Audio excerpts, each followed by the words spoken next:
ప్రియమైన సహోదరి, ప్రియమైన సహోదరుడా, అందరికీ ప్రైజ్ లార్డ్. కొంతమంది బుద్ధిహీనులు అయిన యవ్వనస్తురాళ్ళు వినవలసిన మాట ఇది. వీళ్ళు ఏం చేస్తున్నారంటే, ప్రభువా నేను ఒక అబ్బాయిని ఇష్టపడుతున్నాను ప్రభువా, బాగుంటాడు, ఎర్రగా ఉంటాడు, హైట్గా ఉంటాడు, చాలా అందంగా ఉంటాడు ప్రభువా.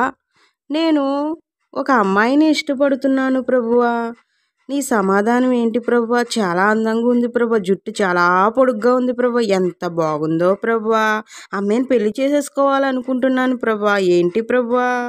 మోకాలు వేసి ప్రార్థన చేస్తున్నారు.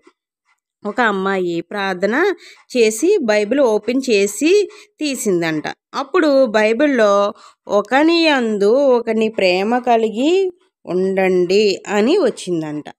నా దేవుడు ఎంత బాగా మాట్లాడాడు, దేవుడు నాతో ఆదర కొట్టేశాడు, దేవుడు ఎంత మంచి దేవుడో, ఉన్నవాడు అనువాడు చాలా బాగా మాట్లాడాడు, అబ్బా ఎంత బాగా మాట్లాడాడు, అబ్బా సూపర్గా మాట్లాడాడు దేవుడు అని చెప్పి ప్రేమించిన అబ్బాయికి చెప్పేసిందంట.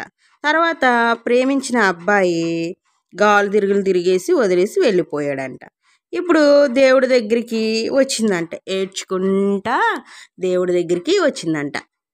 ఏడ్చుకుంటా వచ్చి, ఒకరి యందు ఒకరు ప్రేమ కలిగి ఉండమన్నావు కదా అని దేవుణ్ణి అడుగుతుందంట. అప్పుడు పాస్టర్ గారు ఈయన అన్నారు అంట, ఒకరి యందు ఒకరు ప్రేమ కలిగి ఉండడము అంటే అతను నువ్వు ప్రేమ కలిగి ఉండమని కాదు, సంఘంలో సహోదరులు ప్రేమ కలిగి ఉండడం. ఆ వచనాన్ని నీకు నచ్చినట్టు కలిపి చదివేస్తే, నువ్వు అలా మూసి తీస్తే ఇంకొక మాట వస్తుంది, ఆ మాట తీసుకుని అప్లై చేసేసుకుంటావా, నీకు నచ్చినట్టు అప్లై చేసేసుకుంటావా నువ్వు? అది కాదమ్మా.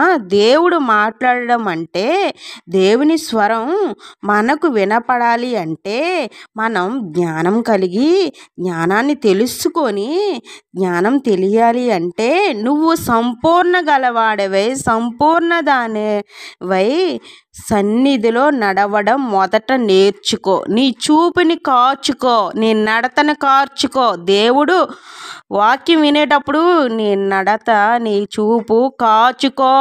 హల్లెలూయా.